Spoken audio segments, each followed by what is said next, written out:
Doctor Zapata, son las 6 de la tarde. Podemos dar inicio a nuestra transmisión del día de hoy. Hola, buenas tardes. Buenas tardes a todos. Nuestra cita semanal casi clandestina inicia en este momento. Muchas gracias por acompañarnos, muchas gracias por sus mensajes, por sus preguntas, por seguirnos en estas propuestas que hacemos para lograr ese algo que se denomina calidad de vida. El tema que tenemos hoy es un tema espinoso, un tema que pudiera calificarse como bien complicado, porque estamos hablando de un problema que aparentemente ataca a un cuarto de la población mundial, donde hay una serie de molestias que dañan la calidad de vida, que molestan, que no permiten que se funcione bien, que son bastante molestas. Es el síndrome de intestino irritable. Se llama síndrome porque son un conjunto de síntomas que se presentan de manera reiterativa, que se mantienen a lo largo del tiempo, pero en esta peculiaridad de esta particular enfermedad es algo que se presenta de manera irregular.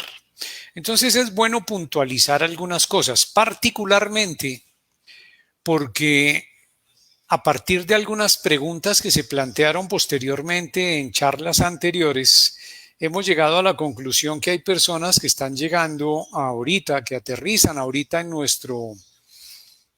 nuestras charlas, pero que definitivamente no se hallaron desde las primeras y de pronto por eso se sienten un poco fuera de contexto, un poco fuera de lo que de lo que estamos haciendo, de lo que estamos proponiendo seguir. Entonces, tenemos que aclarar varias cosas. Primero, es nutrapédica.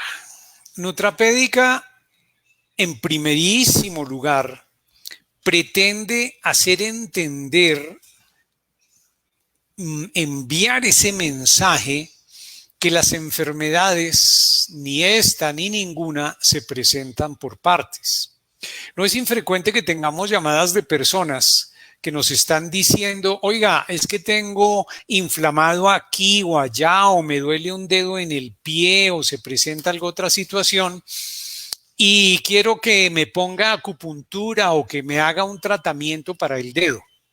A veces incluso como que se molestan un poco cuando empiezo a hacer preguntas para poderme ubicar y poderles hacer una propuesta, porque se cree que las afectaciones están ahí centradas donde me duele o donde se inflama o donde se pone colorado o donde me sale un turupe.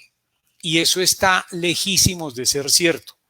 Generalmente una enfermedad en alguna proporción afecta a todo el conjunto, a todo el sistema, aun que se esté manifestando en una parte específica. Un ejemplo que puede ilustrar ese concepto es entender, yo puedo tener un pinchazo, tener una herida pequeña en un dedo del pie y esa herida se infecta. Cuando esa herida se infecta, yo puedo sacar sangre de la nariz, puedo sacar sangre de una oreja, de la frente, de aquí del cuero cabelludo y voy a encontrar mensajes, me quedan allí los mensajes donde el cuerpo me está diciendo, oiga, estoy en problemas, tengo inflamación y tengo infección en alguna parte. A pesar de que hasta ese momento solamente tenga inflamado ese dedo que me pinché, que me lesioné, que me hice una heridita. Entonces, ojalá y esto cale para hacer entender que las enfermedades no se manifiestan por partes. Y lo digo particularmente respecto del síndrome de intestino irritable, que no es en el único caso, que quede muy claro eso. La mayoría de cosas que hemos mencionado son cosas que se manifiestan de alguna manera en todo el cuerpo. Es algo que, a pesar de estar afectando una parte, se extiende su efecto dañino a todo el organismo y ya lo verán por qué. Es importante hacer notar que la enfermedad no es instantánea. A uno le parece, no, sí, es que yo estaba bien, pero ayer me empezó a doler el estómago, ayer empecé a tener diarrea, entonces hoy me enfermé del colon irritable, del intestino irritable, pero ayer estaba bien y mañana a lo mejor también voy a estar bien. No, mis estimados audientes, no es así. Las enfermedades no se presentan de manera instantánea. Piensen en un infarto, por ejemplo, piensen en una diabetes, piensen en ese tipo de enfermedades que vemos que nos rodean todo el tiempo en las personas que están a nuestro alrededor y no son enfermedades de ninguna manera que hayan surgido de manera instantánea. Hoy me dolió, hoy me desmayé, hoy me llevaron al hospital, me pusieron oxígeno y me hicieron el electrocardiograma y me dijeron que tenía un infarto. Entonces, hoy me enfermé de infarto. No, hoy fue la manifestación, hoy fue la explosión de síntomas. Pero realmente ese infarto venía caminando, venía en camino, venía desarrollándose a lo largo de mucho tiempo. Pueden ser 20 o 30 años, donde paulatinamente ha ido avanzando. Y eso funciona para la mayoría de enfermedades y particularmente en esta, porque es una enfermedad que bien puede, el síndrome de intestino irritable, bien puede nacer con la persona. Y no porque sea una enfermedad hereditaria, sino porque desgraciadamente por hábitos, que ya veremos, por costumbres, que ya veremos, predisponemos, facilitamos para que ese niño ya desde la infancia esté marcado para decir va a tener problemas de intestino irritable. Ese es el punto. Muy bien.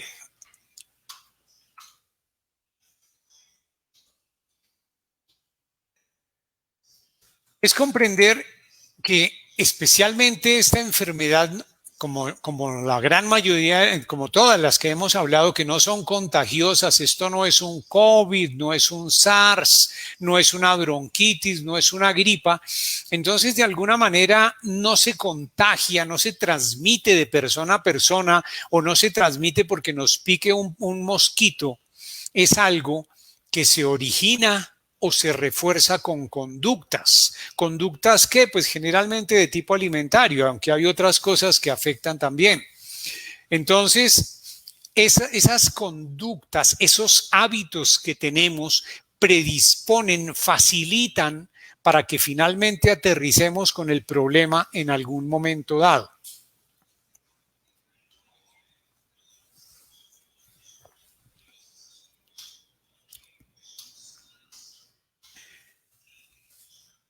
Es apoderarse de ese concepto que el gusto nace antes que el bebé. ¿Y esto qué tiene que ver con lo que estamos hablando? Todo. Porque una parte importante de las conductas que mencionábamos antes, de los hábitos que mencionábamos antes, pues son hábitos de carácter de la alimentación, y esos hábitos, eso que no hacemos o eso que hacemos, condiciona para que se facilite el desarrollo posterior del síndrome de intestino irritable.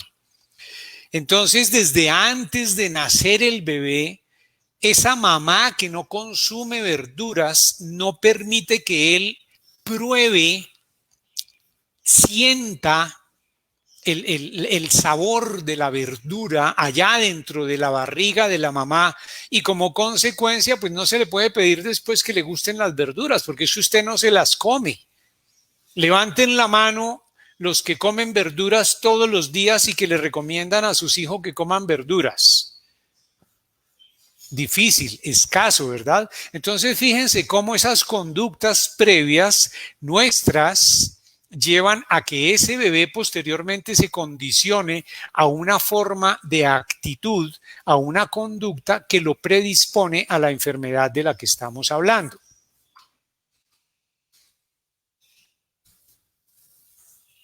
Recalco una vez más, insisto en el punto que hemos hablado ya varias veces, las enfermedades crónicas no contagiosas, no transmisibles, que no se pasan de persona a persona, matan 40 millones de personas, según dice la Organización Mundial de la Salud, en las cifras del 2018, hace 2 años. Pero no fue que en el 2018 se murieron 40 millones de personas, no. Es que todos los años mueren personas por cifras parecidas, 40 millones, que seguramente en estas alturas serán muchas más. Cada año ha venido sucediendo, ¿por qué? Porque esas personas tienen estas conductas de las que venimos hablando, han adquirido un problema, una enfermedad, y esa enfermedad ha terminado con su vida. Después de sufrimientos, después de gastos, después del sufrimiento familiar, de pasar probablemente muchos años con problemas, con una vida miserable, pero básicamente originado ¿en qué? En la conducta, en que me lo gané de alguna manera. Por eso se llaman enfermedades crónicas no contagiosas, no transmisibles, por eso se denominan así, porque de alguna manera es fruto de mis conductas.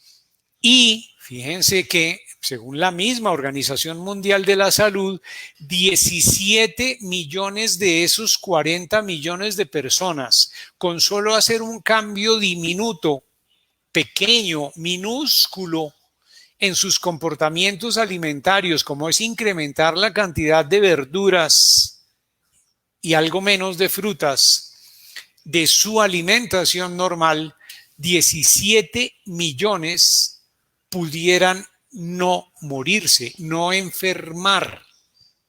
Entonces, imagínense el impacto de lo que estamos hablando, de los hábitos, de las costumbres, de la adquisición de esos gustos que ya dijimos, se hace desde el vientre materno.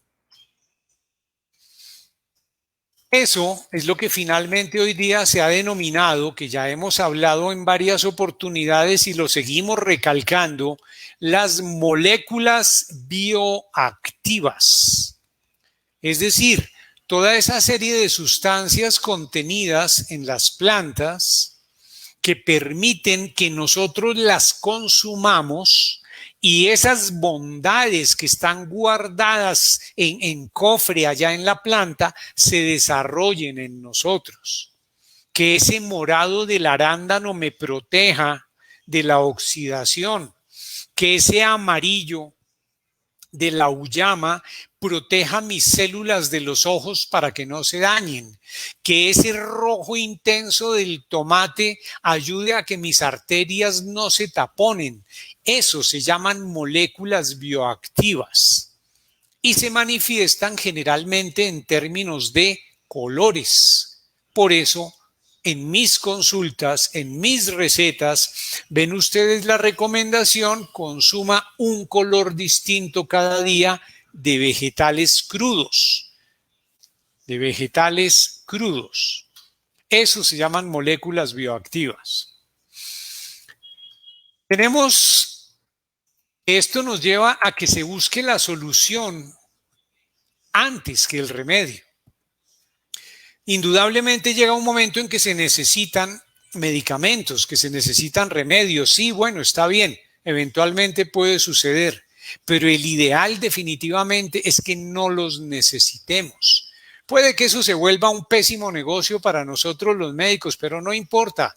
La labor médica es precisamente esa: evitar que usted tenga que acudir o su familia tenga que acudir al consumo de medicamentos, no importa de qué tipo sea. No importa de cuáles sean sus características naturales, homeopáticos, lo que sea. El mejor medicamento es el que definitivamente no se requiere.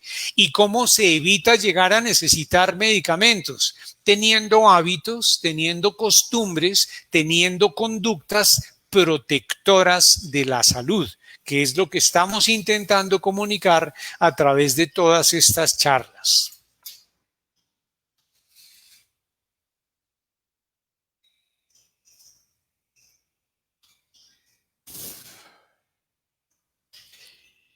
El costo de la medicación de por vida no es lo que usted paga a su EPS para que le dé la receta o lo que paga en la farmacia para que le entreguen ese medicamento. Ese no es el costo, eso es lo de menos. Lo demás es el costo de estarlo tomando, lo que implica, lo que hay debajo, porque es que como me estoy tomando el losartán, pues estoy tranquilo porque puedo seguir comiendo chicharrón. Y puedo seguir comiendo papitas en paquete y puedo comerme todos los paquetes de los combinados de chicharrones con plátanos y papa porque me estoy tomando en losartán. Entonces no importa, no me voy a enfermar. Eso no es cierto. Ese es el costo implícito en esa medicación. La medicación de por vida que desafortunadamente de ninguna manera va a cambiar el pronóstico. La persona sigue la mayoría de las veces en su deterioro, sigue dañando su función de cualquiera que sea que estemos hablando, sigue deteriorándose y el resultado final es lo que hemos mencionado, el problema en su calidad de vida. Salud con el cafecito.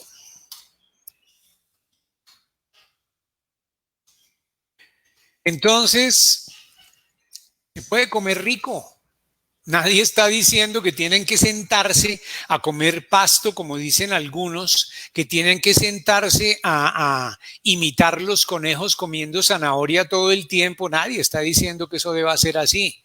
El propósito de estas charlas y de los talleres de cocina que vendrán para que nos remanguemos a cocinar ustedes y nosotros tiene que ver con demostrar, hacer ver que se puede comer rico, se puede comer sano, se puede comer fácil, muy divertido, muy entretenido y no es precisamente sentarse a comer lechuga.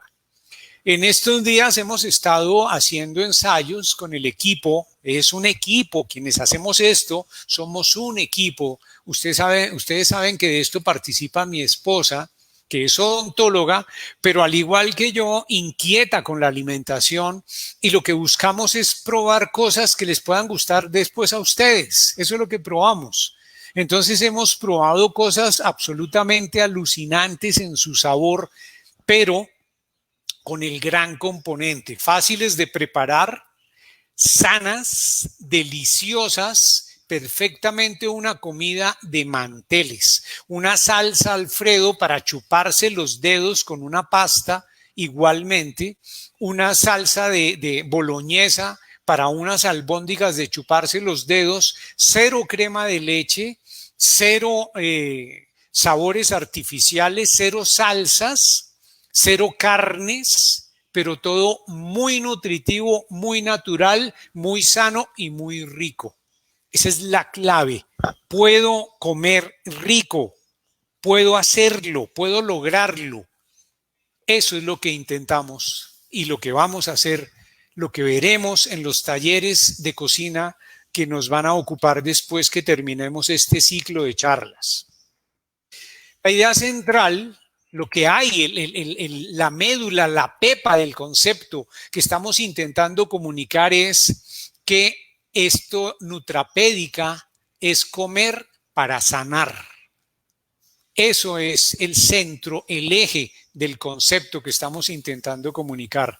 Esperamos que quede aquí grabado en el centro. Comer rico, comer sano, comer delicioso, comer fácil y comer para sanar. Eso es finalmente lo que nos proponemos. Porque el mejor remedio definitivamente es el que no se necesita. Ese es el mejor remedio. No es que este me lo traen de no sé dónde y me lo manda mi tía que vive no sé dónde. No, no, esa no es la idea. La idea es que usted aprenda a hacer que su comida sea terapéutica, es decir, que le ayude a manejar las enfermedades, que en el peor de los casos por lo menos le sirva para disminuir la cantidad de medicamentos que se ve obligado a tomar con frecuencia. Eso es lo que buscamos a través de Nutrapédica. Eso es lo que buscamos hacer con todas estas charlas y lo que estamos en persecución de conseguir con los talleres que vamos a hacer. Porque la medicina debe estar basada esencialmente en la prevención, no en esperar que se enferme, en esperar que le suba el azúcar, en esperar que tenga diarrea o colon irritable para decir, y entonces ahorita, ¿qué pastilla me voy a tomar? Esa no es la idea. La idea es, hagamos la prevención, arranquemos desde el principio y con una ventaja adicional. Cuando la gente descubre la delicia de esta comida funcional, de esta comida terapéutica, de la nutrapédica, casi siempre se hace extensivo a la familia. Casi siempre la esposa, el esposo, los hijos, al principio de manera tímida, sí, déme probar a ver que eso de pronto me lo puedo tomar y no sabe tan feo. Y después paulatinamente van metiéndose y se va formando una cultura familiar de salud, de evitar la enfermedad. A estas alturas ya tenemos familias que hace un buen tiempo entendieron, nos captaron y nos asimilaron el lenguaje y el mensaje, y hoy día ese es el manejo de su alimentación. Porque importantísimo, sí, hay que entender que el paciente es el protagonista. Él es quien está parado en el escenario haciendo el papel. ¿El papel de qué? De la persona que quiere vivir mejor. Entonces, es el actor principal de esa película que se llama Calidad de Vida. Esto no es culpa del tendero, el de la panadería o el del restaurante, el de la comida rápida. Eso no es culpa de nadie, es culpa suya. Es responsabilidad suya y quien lo puede resolver es usted. Y si se hace en familia, mucho mejor. Es más divertido, más rico. El enemigo en todo este proceso finalmente llega a ser la inflamación, porque todas estas conductas que atentan contra nuestro bienestar, el consumo de comidas rápidas, de gaseosas, de comidas industriales, de panadería, de cremas, de salsas, de todo ese tipo de cosas, finalmente lo que hace es inducir un estado inflamatorio en el organismo. Y no es inflamación porque yo sienta grande la barriga. Es inflamación porque efectivamente el tejido cambia y se crece tratando de defenderse. Esa es la inflamación a la que nos referimos. Y no es un invento nuestro, ni mucho menos un descubrimiento. No, es que nosotros lo aprendimos. No. Eso está probado en la literatura desde hace mucho tiempo. Este es uno de muchos artículos que consultamos para poder desarrollar esta charla que les traemos a ustedes. Y es precisamente mostrando ese concepto como la inflamación de la que hemos hablado con frecuencia,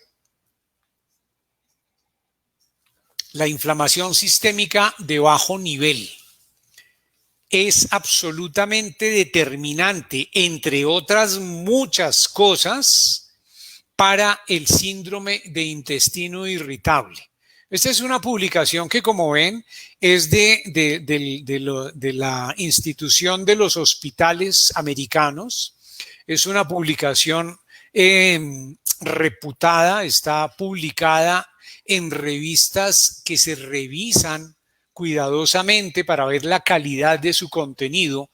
Entonces, no hemos descubierto el agua tibia, únicamente estamos organizando el concepto para ponerlo a disposición de ustedes, para comunicarlo y comentarlo con ustedes y de esa manera llevarlos a pensar en la ganancia que se logra cuando yo logro meter ese concepto aquí y empezar a hacer lo que se requiere hacer por mi salud. Entonces, ¿quiénes pueden sufrirlo? ¿Quiénes pueden sufrirlo?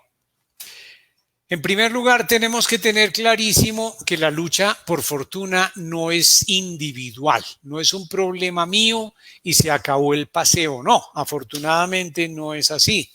Es una lucha donde nos encontramos acompañados de una cantidad impresionante de unos organismos extremadamente pequeños. Muchos de ellos no alcanzan a medir la mitad de una millonésima de metro. Cojan un metro, coja su metro de costura, córtelo en 1.000.000 de pedazos iguales y coja un pedacito de ese millón, córtelo por la mitad y estamos hablando de eso, de la mitad de la millonésima parte de un metro. De ese tamaño son los bichitos de los que estamos hablando. Esos bichitos nos acompañan para bien o para mal y nos acompañan desde hace mucho tiempo. Nosotros, así como nos conocemos, como nos vemos usted y yo, llevamos algo así como 2,5 millones de años aterrizados en la Tierra.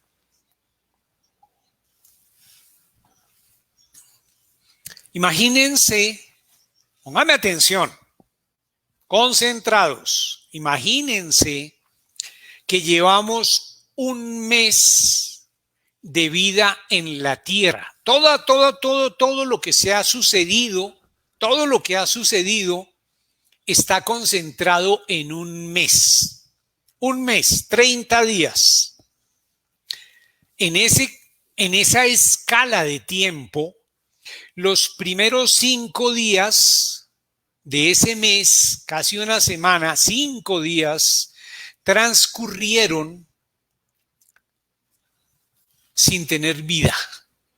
Eran moléculas, eran compuestos que andaban por ahí más o menos como desordenados, como tirados, y se daba en una situación donde se mezclaban y se combinaban y se volvían a combinar. Y finalmente, por allá, de alguna manera que parece ser accidental, empezaron a formarse unas celulitas muy simples en la segunda semana de ese mes que estamos hablando. Cada uno de estos cuadritos equivale a 150 millones de años, cada uno de estos cuadritos. Entonces, en estos primeros cuadritos de esa segunda semana, de ese mes que estamos hablando, que duró toda la historia de la humanidad desde que nacimos hasta ahora, hasta estos días, se formaron esas primeras células sencillitas, muy simples, muy elementales. En la segunda semana, en la tercera semana de ese mes, ya empezaron a ver unas células más organizadas, más claro que eran células más sistematizadas, que dieron lugar a su vez al asociarse, al unirse entre sí y tomar distintos papeles cada una de ellas. Entonces, hacia la cuarta semana de ese mes, empezaron a ver los primeros, en los últimos días, ¿no? Sábado y domingo de esa cuarta semana de ese mes, nos encontramos con que ya había esas asociaciones, ya estaban algo que pudiéramos llamar animalitos. Los primeros, ya no era una sola célula, sino varias células que se unieron y se repartieron el trabajo. Yo me dedico a captar la luz del sol y a producir energía. Bueno, listo, está muy bien. Y yo me voy a dedicar a buscar moléculas que nos alimenten en el medio. Listo, está. Y así se repartieron el trabajo. Finalmente, en los últimos 4 días de ese mes, empezaron a darse ya transformaciones que permitieron que esos animalitos sencillitos, esas organizaciones celulares, se salieran del medio acuático en el que estaban y se trasladaran a la tierra. Ahí empezamos. Entonces, en el último día de esos 30 días de ese mes que ha durado toda la historia de la humanidad, apenas en ese último día, hace algo así como 300.000 años, empezó a aparecer eso que llamamos hoy día el ser humano. Pero miren, por eso decía que no estamos solos. Muchos de esos animalitos sencillitos, sencillísimos, bacterias, se quedaron en ese estado y se asociaron a ese animal que estaba creciendo y se estaba desarrollando y lo acompañan hasta hoy día. Entonces tenemos muchas bacterias que permanecen en el intestino, algunas que permanecen en la piel, otras que permanecen en la vagina, en la boca, en la nariz, en los ojos, en los oídos. En todas partes encontramos ese conjunto de organismos que en suma se llaman microbioma, nos acompañan. Por eso decíamos que el transcurso no ha sido para nosotros solos, no estamos solos, hemos ido desarrollándonos. Estos son unos artículos muy interesantes. Aquí les pongo las referencias de esos artículos para cuando ustedes posteriormente miren la grabación de esta transmisión, puedan, si quieren, consultar esa literatura. Como les he dicho, esto no es descubrimiento nuestro, ni lo inventamos, ni nada, simplemente lo organizamos para poderlo hacer comprensible, podérselo traer de una manera sencilla y simple a ustedes para entender el proceso de razonamiento que lleva a la enfermedad. Ahora bien, centrémonos en estos bichitos que hay acá. De estos bichitos que hay acá, algunos no son buenos invitados. Son esos invitados que uno llega, que trae a la casa, que tiene ahí, pero que como que no lo convencen mucho porque son medio desordenados, como que causan problemas, se emborrachan y arman unos líos terribles. Entonces tenemos algunos de esos que toca mantenerlos ahí y decirle, oiga, no tenga hijos, no, yo lo dejo vivir acá, pero no tenga hijos, porque si usted tiene hijos y sus hijos nacen como usted, me va a generar problemas y me daña la casa. Entonces se mantienen controlados. ¿Cómo se mantienen controlados? Manteniendo poblaciones abundantes de esos otros bichitos que permiten mantener como el orden. No son exactamente la policía, pero el hecho de que haya más de ellos ahí que son buenas personas, que son organizados y son juiciosos, entonces como que no permite que esos malosos del paseo se desarrollen. Eso es lo que buscamos. Entonces, fíjense.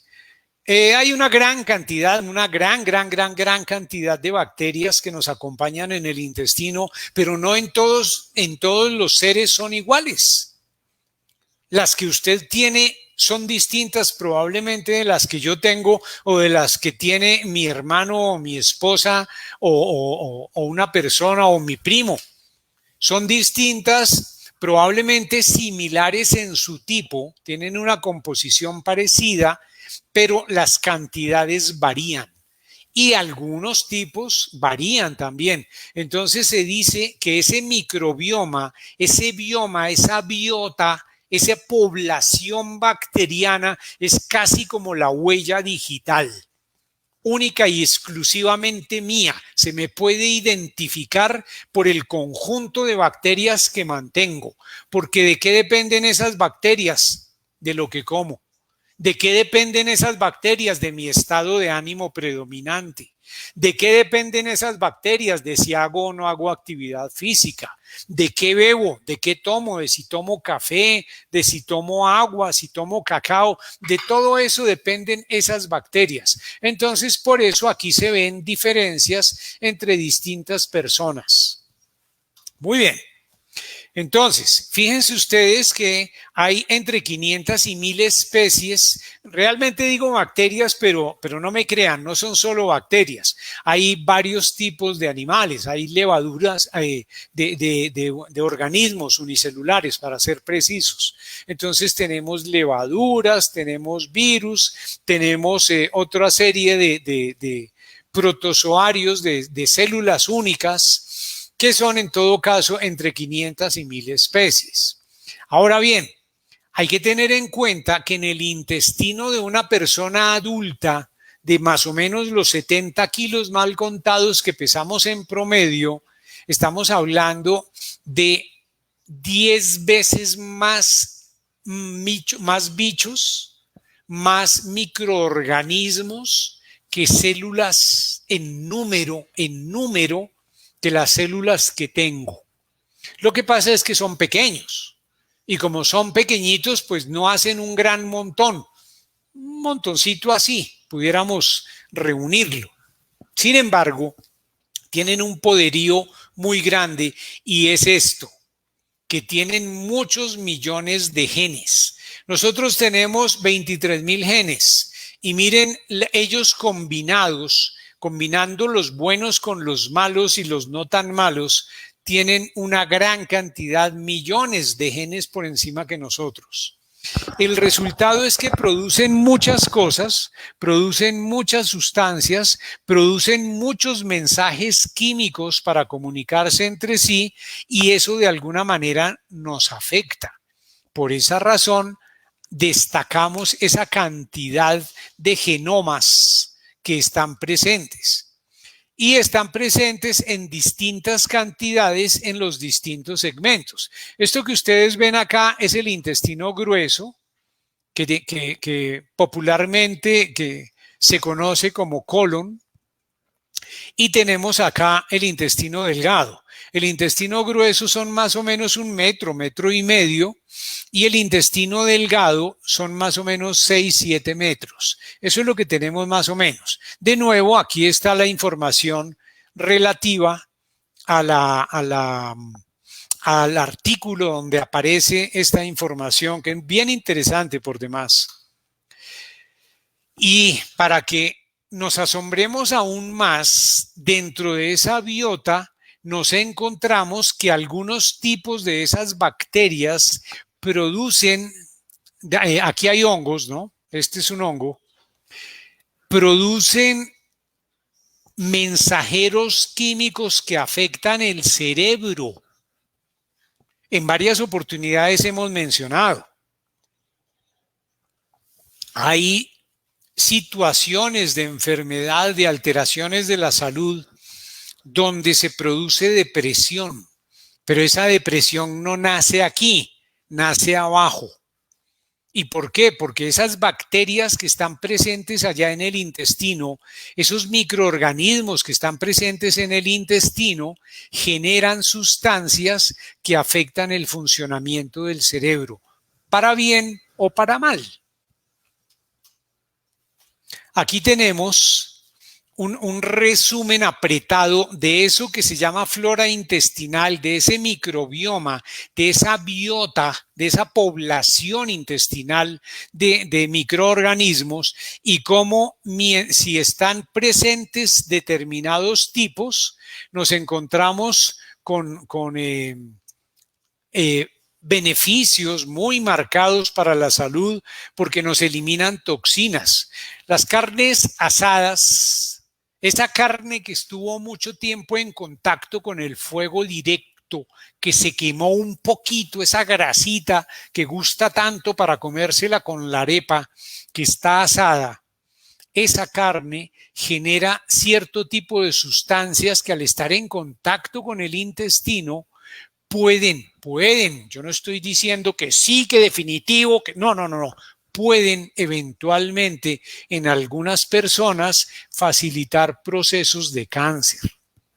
Entonces, la población adecuada de bacterias, de levaduras del intestino, hacen que se eliminen rápidamente, que se barra el intestino, que no se acumule la basura en el intestino, para que al no permanecer allí no altere las células intestinales. Entonces nos elimina toxinas. Además, y por si fuera poco, nos producen vitaminas. Los seres humanos no aprendimos a producir vitamina K. Entonces, esas bacterias, esas levaduras se encargan de moler, de procesar, de masticar y digerir las plantas para luego producir algunos juguitos como la vitamina K, como la base de la vitamina D y otra serie de cosas muy, muy, muy beneficiosas para la salud. Adicionalmente, nos ayudan a reforzar todo eso que genéricamente llamamos las defensas. Nos ayudan a que funcionen bien esas defensas. Además, por si fuera poco, sigue la cuenta beneficiosa. Nos ayudan a producir grasitas muy particulares, muy específicas, que ayudan a reciclar la energía en el organismo, que permiten que el cuerpo tenga una fuente adicional de energía y además algunas veces ayudan a proteger el cerebro.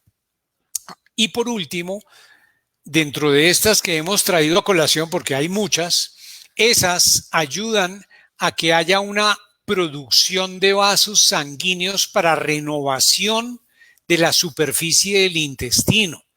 Imagínense que la comida de todas maneras al pasar raspa, porque está pasando y el intestino se está moviendo para empujarla, entonces eso raspa, quita el tapete que tenemos en el intestino.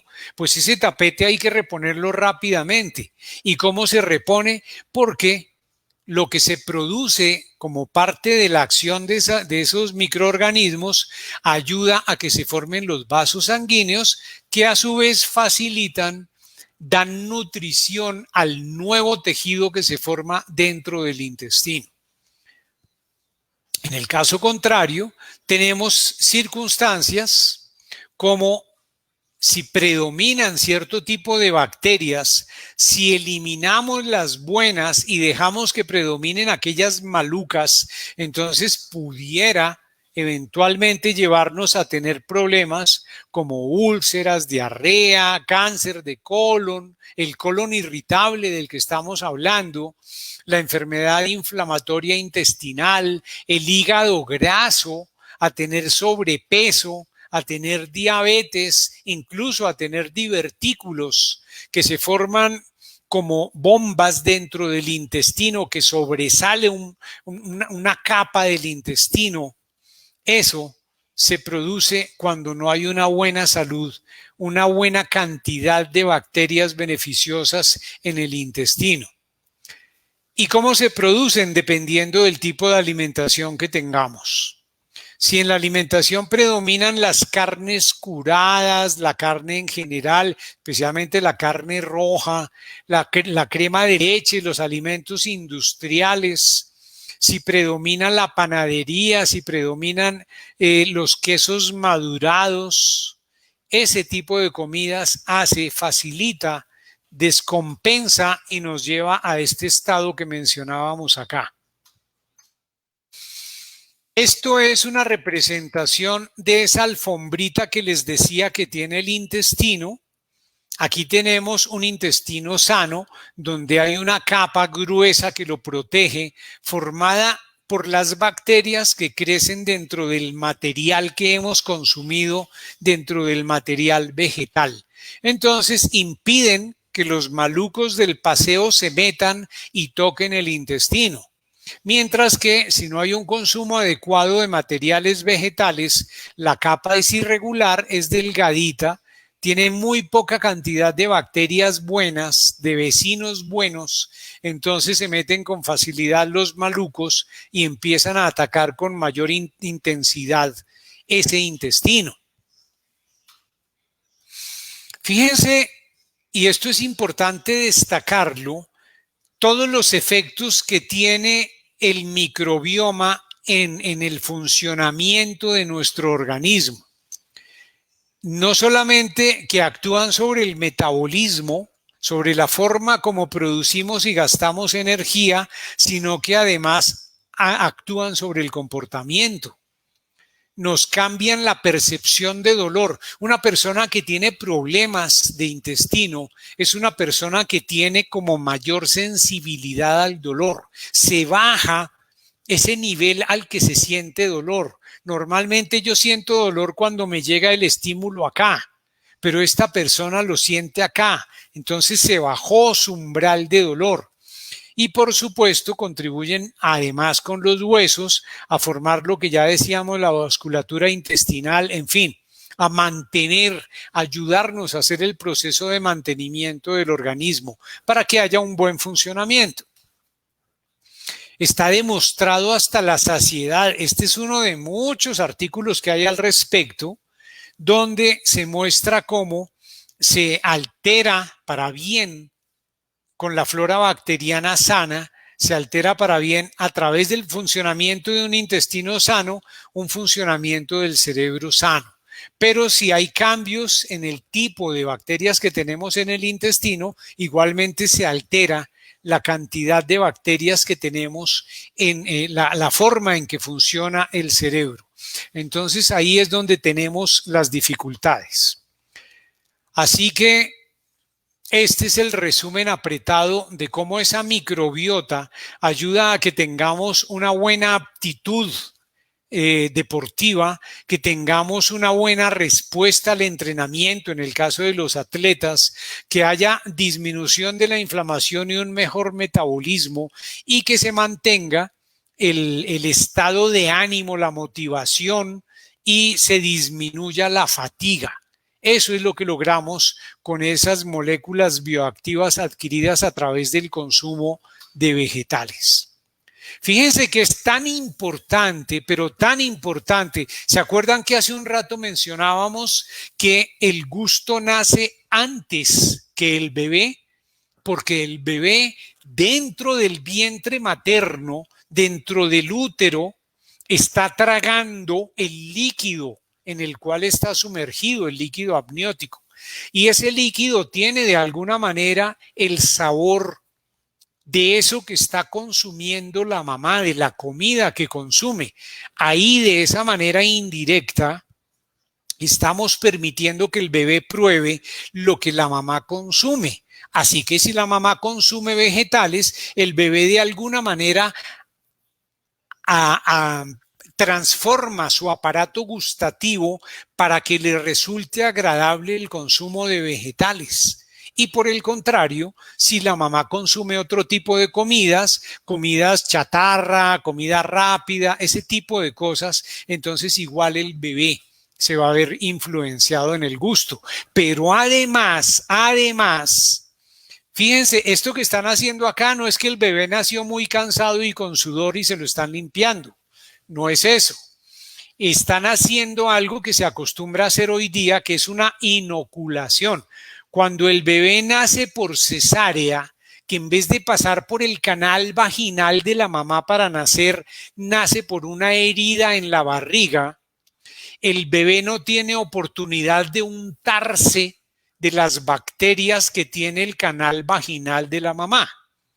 Esas bacterias son como la presentación donde el bebé está viéndose frente a la mamá. El bebé está recibiendo de la mamá la información de las bacterias, está aprendiendo a conocerlas, aprendiendo a que su sistema inmune reconozca esas bacterias y además empiece a formar su propio sistema inmunitario, a entrenarlo. Pero si no nace por el canal de parto, pues entonces resulta que se coge una gasita, esa gasita se pasa por el canal vaginal de la mamá y luego se le pasa por la cara, por las manos, por algunas áreas del cuerpo para imitar esa situación, para inocularlo, para contaminarlo, entre comillas, y lograr que ese bebé empiece a desarrollar sus propias bacterias, porque esas bacterias van a ayudar a que se colonice el intestino, y si se coloniza el intestino, pues entonces empieza por desarrollar las bacterias que necesita cuando esté más grande para poder hacer un buen proceso digestivo. Pero más aún, imagínense que ustedes cogen el maíz como llega, así entero, y tratan de armar una arepa con él. Clarísimo que no se puede, ¿cierto? Si quisiéramos armar un pan con arroz, pues no hay forma que, que se pueda armar en algún momento. De manera que lo que se necesita es que ese material esté roto, esté molido para que pueda hacerse el proceso de la digestión. Si no se muele suficientemente, si no se mastica suficientemente, entonces vamos a tener problemas cuando llega al intestino. La digestión no es solamente en el estómago. La digestión empieza con los dientes en la boca. Por eso hay que masticar bien. La comida debe ser bien masticada. Tiene que prácticamente volverse líquido en la boca y ahí sí tragarla, ahí sí pasarla al estómago. De esa manera, esa cantidad de saliva permite ir haciendo los primeros pasos de la digestión. Y para eso se necesita, por supuesto, una buena dentadura. Es fundamental. Si no se tiene una buena dentadura, pues no hay forma de empezar una buena digestión. ¿Cuántos de nuestros mayores, de personas de edad avanzada, tienen, como el ejemplo que damos acá, 1 o 2 dientes, no se ponen la prótesis porque se les cae, porque les queda suelta, por cualquier situación que sean? Entonces prácticamente les toca tragarse la comida entera. ¿Ustedes creen que eso pudiera facilitar un proceso de digestión? Claramente no. Así que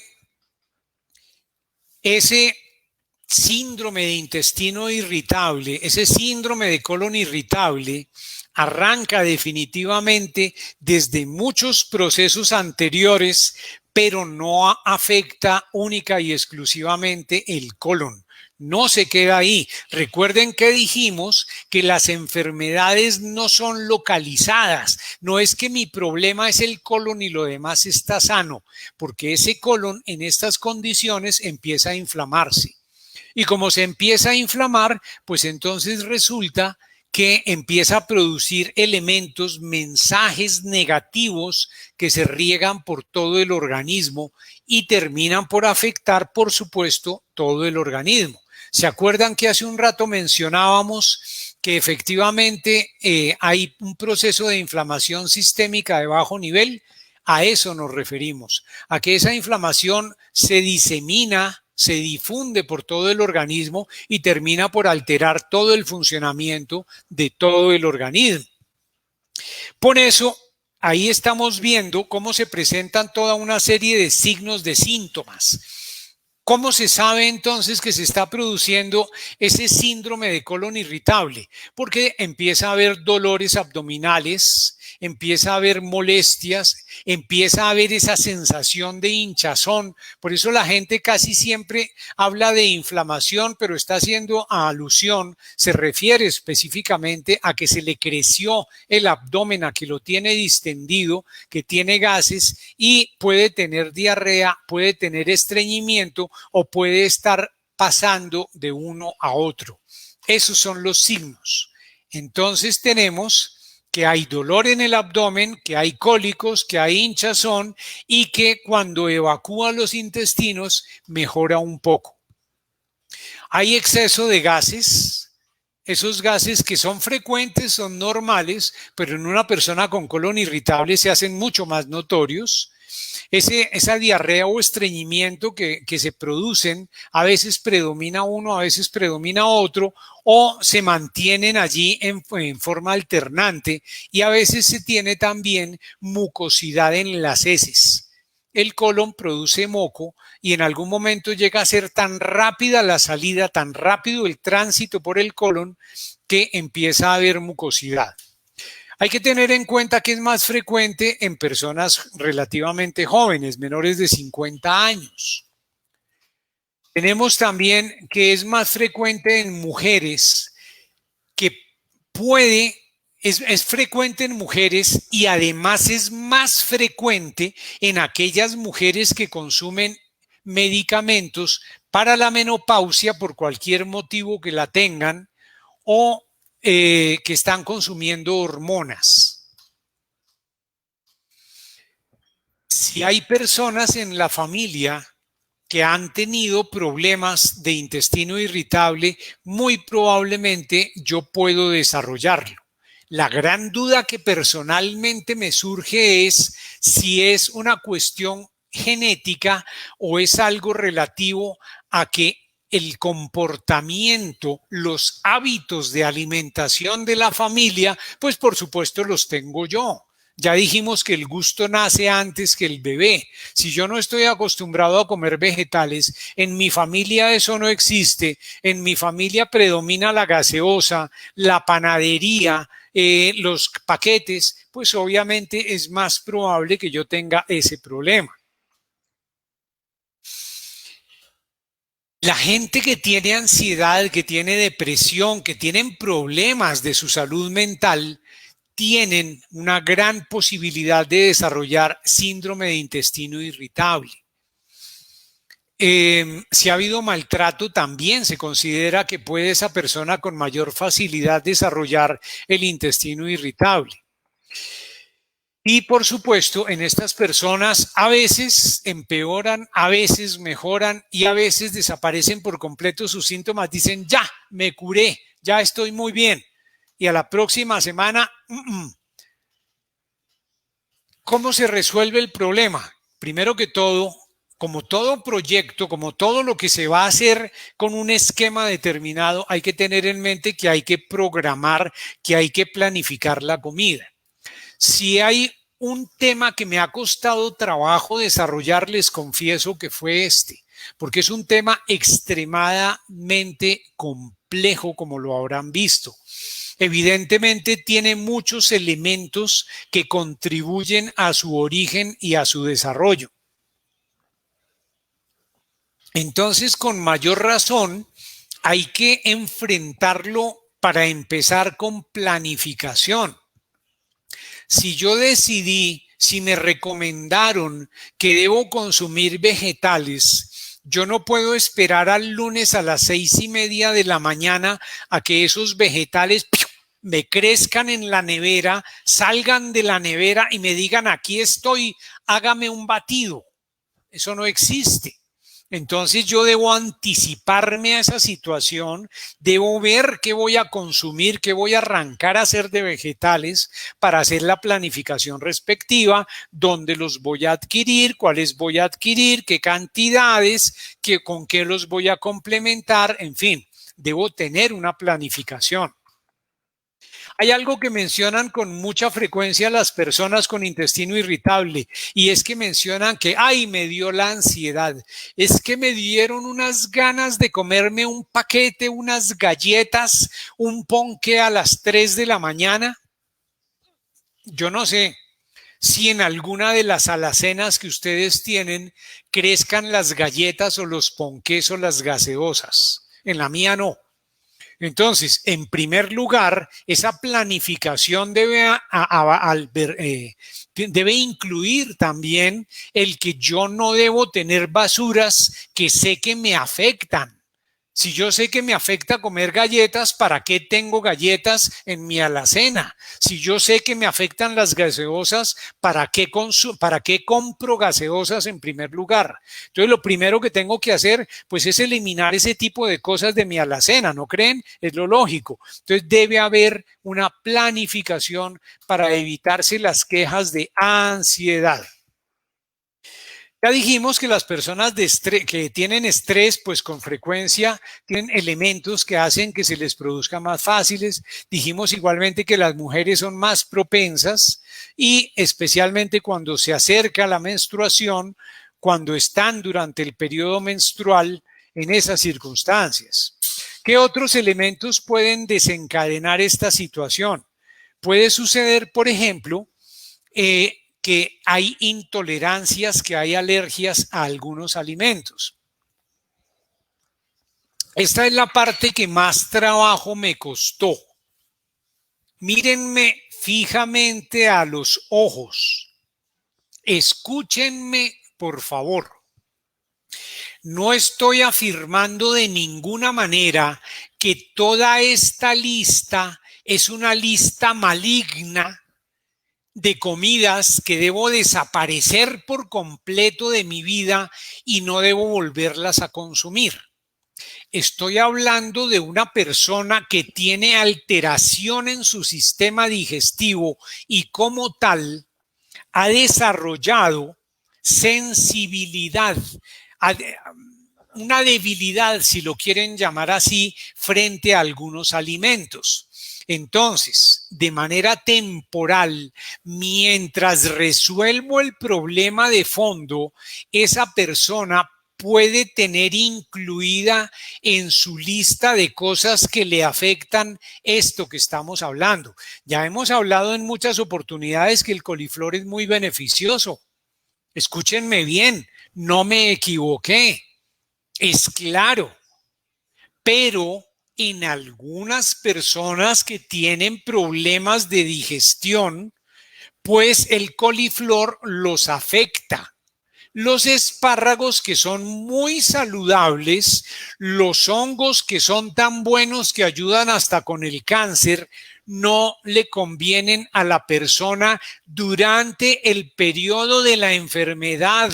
No estoy diciendo que esta es la lista maléfica. Estoy diciendo que es lo que durante el proceso de estar enfermo del síndrome de intestino irritable tengo que evitar. Probablemente no todas. El comportamiento es muy variable porque, como les decía hace un rato, inclusive varía con la presencia de bacterias. ¿Cuáles tengo y cuáles no tengo? ¿Cuáles se me aumentaron y cuáles se me disminuyeron? Todos esos factores contribuyen a que algunos de estos me puedan afectar, entonces no los debo consumir.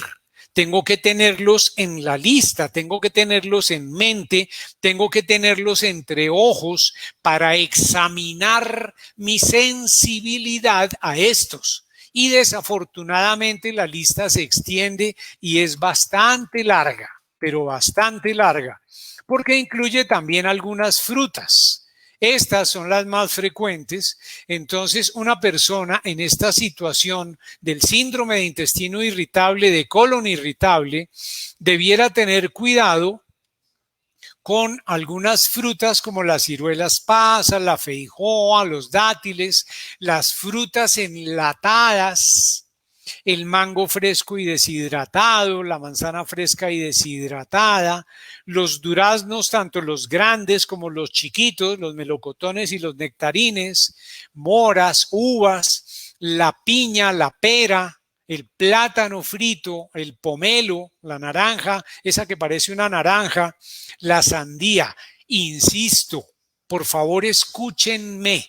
No estoy diciendo que esto es a rajatabla. No estoy diciendo que esta es la lista de los 7 perversos.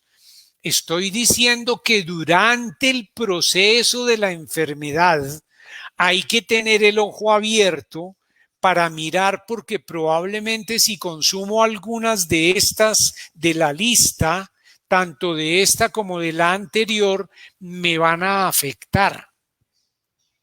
durante el proceso de la enfermedad. Y esto seguramente cuando resuelva la enfermedad va a cambiar.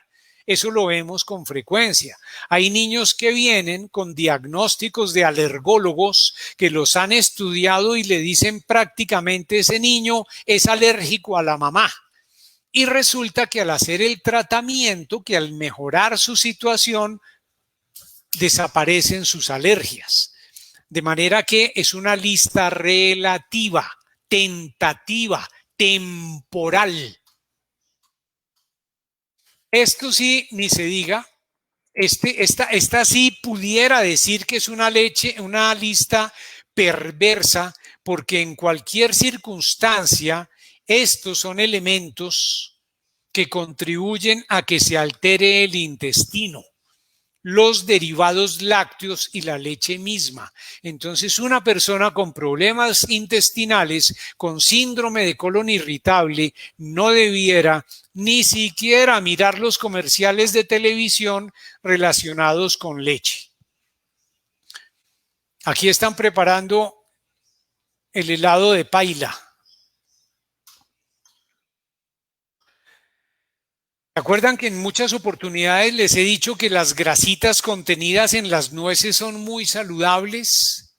Pues ¿cómo le parece que algunas, e insisto el punto, algunas personas con problemas de colon irritable pueden caerle mal para su situación particular del momento el consumo de algunas de estas nueces, de estas semillas? Entonces hay que tenerlas dentro de esa consideración, dentro de esa lista que pueden construir a partir de mirar la grabación de esta charla y decir, oiga, voy a empezar a tachar de una en una. Voy a mirar cada día cómo me siento cuando me como unos marañones. Cómo me siento cuando me como unas semillas de calabaza o ajonjolí, que son muy saludables, pero para la situación particular, temporal, específica, puede que le afecten. La propuesta es esa: hágase su lista, extraiga la lista y dedíquese a mirar cada 2, 3 días un par de cosas, a mirarlas, a ver cuáles le pueden estar produciendo hoy temporalmente sensibilidad, porque tiene el intestino permeable y está alterado en su función, y lo cual desaparecerá una vez que usted mejore esa situación. Desde luego que esto casi que se cae de su peso decirlo. Todos aquellos granitos que tienen cáscara, los frijoles, arveja, habas, soya, son granos que tienen grandes problemas. Pero aquí vale la pena mencionar algo. Hemos hecho algunos trabajos, algunos experimentos con lentejas, con frijoles, particularmente los frijoles pequeños, y hemos encontrado que cuando se germinan, parece que mejora la tolerancia en las personas que tienen colon irritable. Entonces la propuesta es: háganse su lista, pero esto pónganlo entre interrogantes. Puede ser que esos frijoles, hablo de los frijoles pequeños, no hablo del frijol bola roja ni de esos frijoles secos, hablo de los frijoles como el cabecita negra, como el frijol de soya, como el frijol mungo, todos esos frijoles pequeños. Esos se pueden germinar, las lentejas se pueden germinar, los garbanzos se pueden germinar.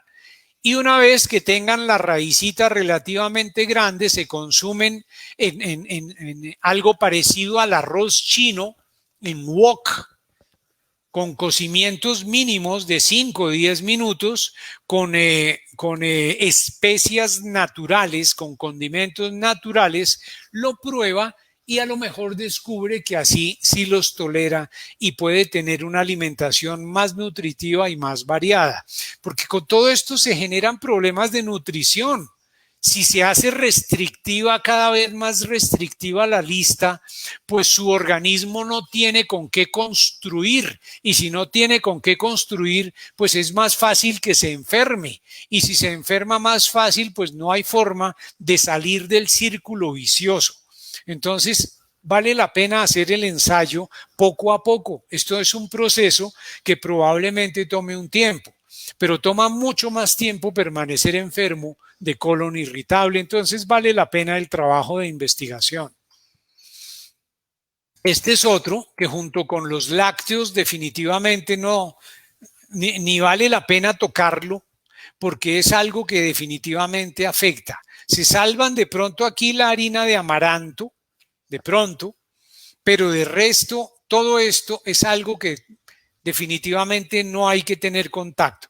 La panadería, entre otras cosas, utiliza levaduras. Las levaduras, cuando permanecen, esas levaduras generan ciertas circunstancias en el intestino que contribuyen a afectar aún más el problema. Entonces, ni para qué se habla de panadería, de tortas, de donas, de roscones, de todo ese tipo de cosas hechas de trigo particularmente. El centeno, que es una forma de trigo que tiene menos gluten, pero igualmente afecta. Los cereales del desayuno repletos de azúcar, esos casi que ni para qué los mencionamos. Los copos de arroz, ese arroz inflado o lo que viene en copos. El cuscús, para quienes no lo conocen, es una especie de pastica chiquita hecha de trigo también que se utiliza mucho en comida árabe. El musli, que hay varias marcas en el mercado parecido a utilizarse con los cereales de desayuno, pero que viene repleto de otra serie de cosas que irritan el intestino. El pan en cualquiera de sus formas, por más integral que sea, y el trigo de cualquier manera, sea el pan directamente o sea el pan en forma de pastas, el trigo en forma de pastas. Ustedes saben que la pasta hasta no hace mucho se hacía básicamente de sémola de trigo. Entonces los invito a hacer la prueba, a completar su lista para mirar. Esas bebidas saludables, los jugos que se venden en cajitas, los jugos que vienen industrialmente empacados, son algo que contribuye porque están con sabores, están con colores, están con una serie de cosas que despiertan alergia en el organismo. Las gaseosas en general, los zumos, el extraer eso que está con azúcar concentrado es algo que puede contribuir a que el colon se irrite aún más. La lista es larga, como les dije al principio. El algarrobo, que se utiliza muchas veces para endulzar y dar un sabor como a chocolate, como a cacao. El azúcar de coco, que es saludable en otros contextos, pero aquí definitivamente no.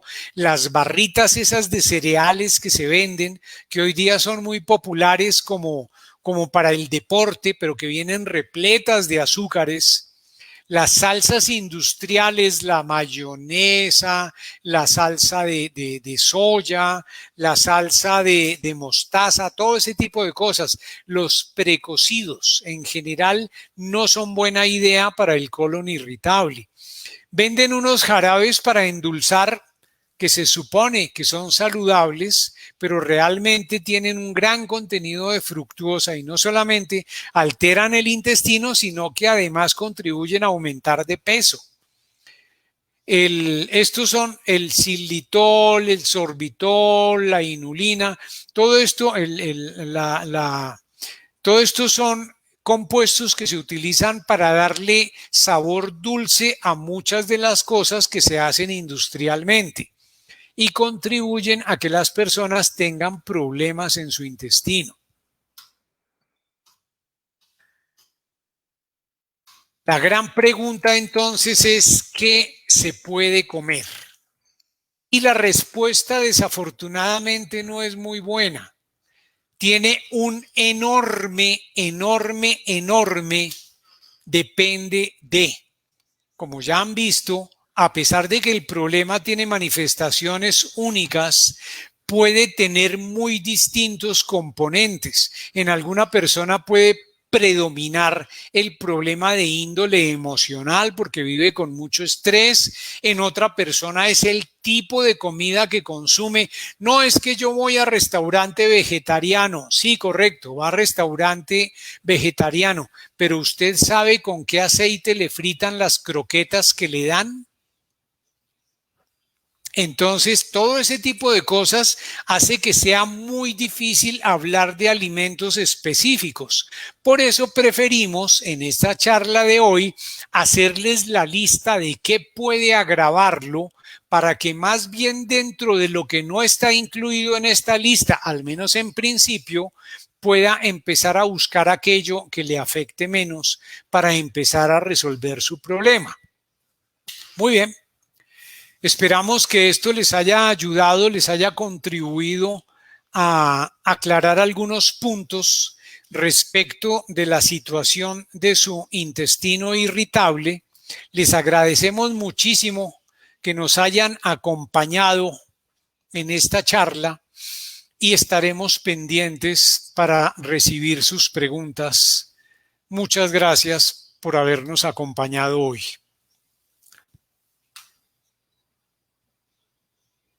Esperamos las preguntas.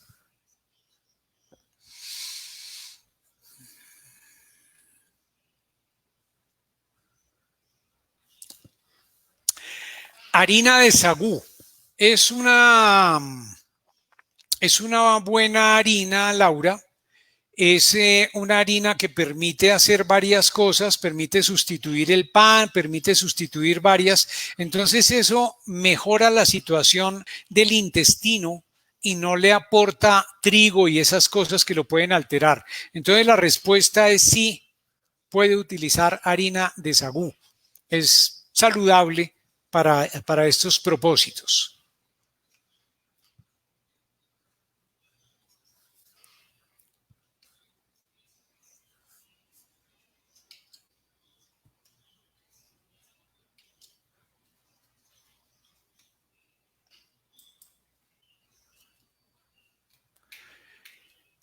Ese es precisamente lo que estábamos hablando hace un rato de los zumos.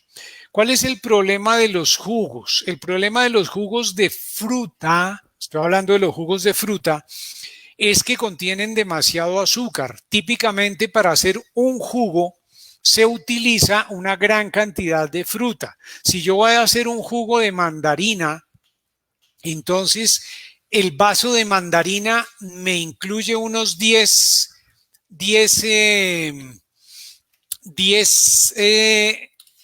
frutas, 10 frutas de mandarina, y eso supone que tiene una gran cantidad de azúcar, lo cual no es de ninguna manera beneficioso.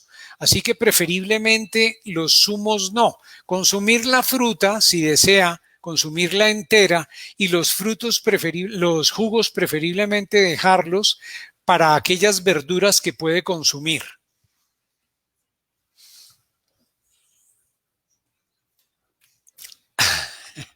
Luz Ángela, ¿qué tal? Gracias por la pregunta. Luz Ángela, no puede haber una sola respuesta para esto. Hay varias posibilidades, pero en esta circunstancia en particular de intestino irritable, hay que mirar la situación particular de la persona. Nosotros a veces acudimos a hacer una purgada donde se incluye aceite de oliva y otra serie de cosas que ayuda a limpiar como la parte digestiva desde el hígado para abajo, pero esto depende mucho de...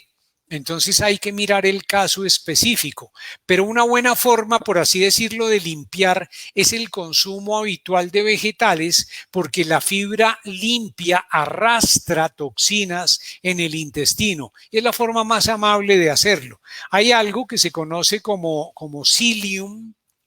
Psyllium se escribe con P. Ayúdame, por favor, Rafael, a escribirlo de pronto allí en un generador. El psyllium se escribe PSY con doble L, psyllium, contribuye, ayuda para que se pueda barrer el intestino.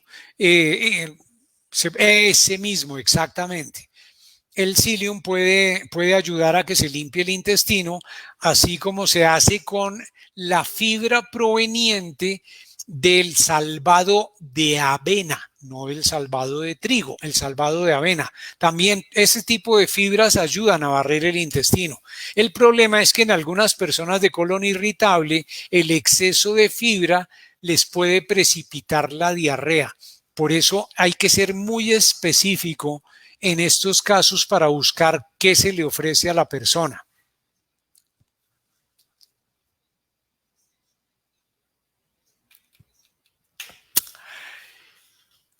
Gracias, Cindy, por la pregunta. Las hemorroides son la dilatación de las venas que hay en el interior del intestino. A veces esas venas llegan a colgar, que es lo que se ve y lo que se llaman hemorroides externas, hemorroides protruidas muy dolorosas. Pero esto generalmente se da cuando la persona ha tenido un historial de estreñimiento, porque las venas terminan por dilatarse. De manera que lo que hay que resolver es el funcionamiento del intestino como tal para poder ayudar a resolver el problema de las hemorroides. Ayuda. El anís ayuda con los gases. El hinojo también sirve para ayudar con los gases. La harina de avena sí, el maíz queda en duda. El maíz, de nuevo, hay que tener en cuenta que en algunas personas puede sensibilizar aún más el intestino, entonces por eso es preferible tenerlo como en reserva, dependiendo de la persona. De pronto hacer la lista que hemos propuesto e ir chuleando cosas que siento como que me caen mal y que me contribuyen a agravar el problema. Avena sí, maíz no. Jengibre, por supuesto. Claro que sí puede consumir jengibre y puede consumir canela y puede consumir clavo y puede consumir todas estas especias para hacer las correspondientes bebidas. A ver, Lucena. Se pueden hacer, hay una bebida, por ejemplo, que puede ser muy interesante, que son las bebidas fermentadas. Hemos hablado en repetidas oportunidades de ellas, son una excelente forma de tener una sobremesa sana. Se puede hacer un guarapito de piña que es extremadamente simple de hacer. Es lavar la cáscara de piña rigurosamente lavada con agua y jabón. Y si quiere, utiliza también el corazón de la piña. Se licúa con agua de panela corrientica, panela orgánica, y se deja en un tarro de vidrio unos días tapada para que fermente. Cuando fermenta, ese guarapito ayuda a mantener las bacterias intestinales y de paso es una buena sobremesa. El kéfir con cada kilo, kéfir, ayúdame por favor Rafael, kéfir no lácteo, porque hay kéfir lácteo, es también muy bueno para hacer bebidas de sobremesa. La kombucha también es una buena opción para tener una buena sobremesa saludable. Entonces son opciones que se pueden utilizar para hacer ese perfectamente, pero el no lácteo, kéfir no lácteo. Y la kombucha, que también se escribe con K, kombucha, con M, kombucha, que permite hacer, la kombucha se hace con té. Esa kombucha se cría, es un hongo, y ayuda también de paso a mejorar la situación del intestino. Perfecto. Ahí tienen kéfir no lácteo y kombucha, buenas bebidas para lograr una sobremesa saludable.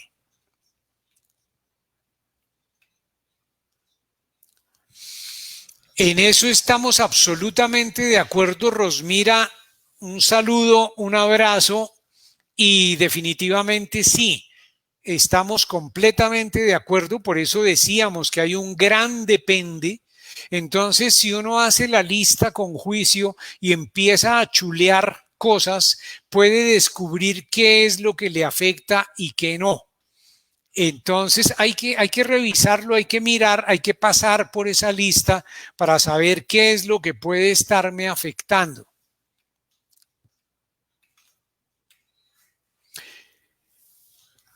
Gloria, muy buenas noches, un abrazo.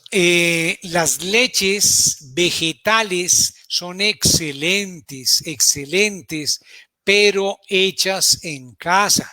Desafortunadamente no conozco ningún proveedor que tenga leche. Entonces lo que se vende hecho en supermercado realmente tiene muy poco de lo que menciona y el resto es agua con azúcar. Si hablamos de leche de ajonjolí, de almendras hechas en la casa, es perfecto. Laura, ¿cómo me le va? Sí, definitivamente se pueden consumir, definitivamente las recomendamos para sustituir las leches de vaca, definitivamente.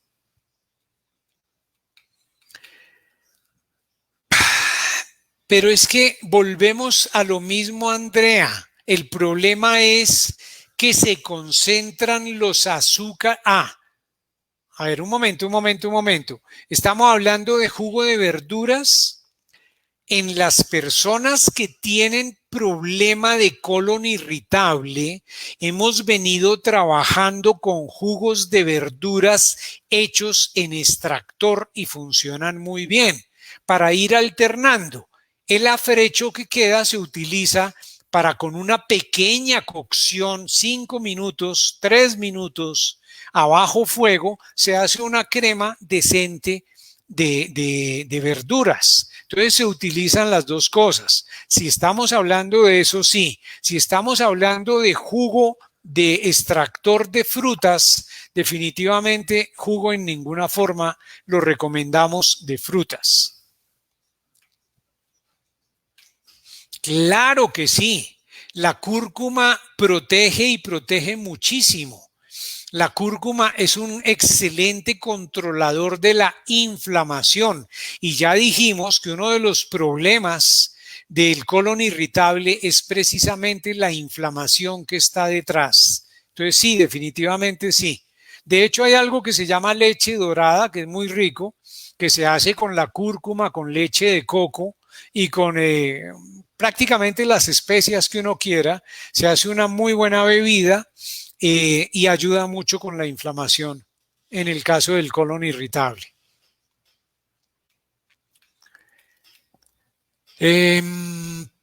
Pequeñas cantidades, María Elena.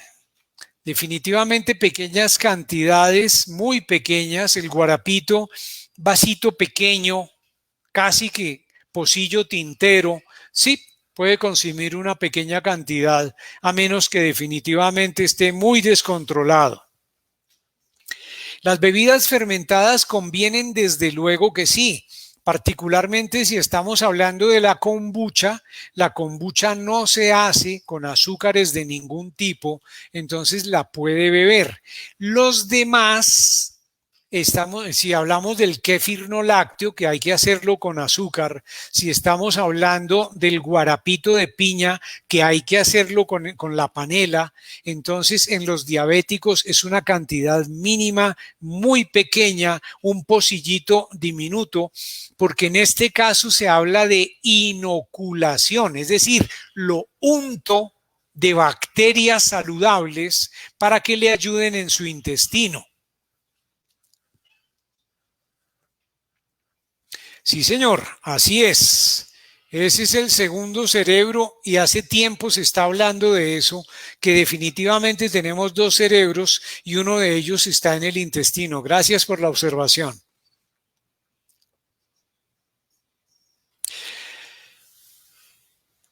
Normalmente, Julieta, muchas gracias por la pregunta. Abrazos y saludos. Normalmente producimos gases porque es un proceso natural dentro del intestino por la presencia de estas fermentaciones que tenemos. Pero cuando están las bacterias, aquellos invitados de los que hablábamos que no son tan amables, se pueden producir gases que tienen olor. Entonces, esa generación de gases con olor fétido están indicando la presencia de bacterias no muy amables. La generación de los gases que no tienen olor es un indicativo simplemente de que el proceso es natural, a menos que sean muchos.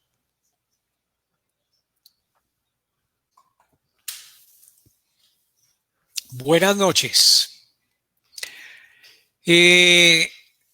Sebastián, precisamente estábamos hablando de eso hace un par de minutos.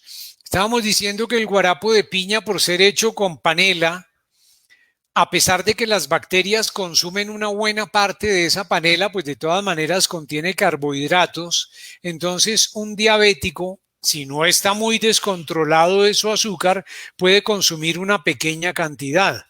El propósito más que nada es la siembra de esas bacterias en el intestino, no tomárselo para la sed. En el caso de la kombucha no hay problema, porque la kombucha se hace básicamente con té, entonces no hay problema.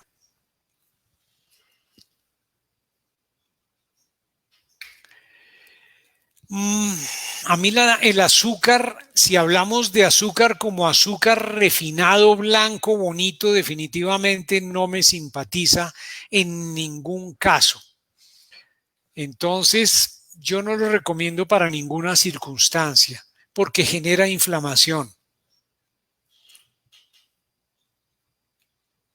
Claro que sí. Claro que sí, con la arepa blanca de maíz molido.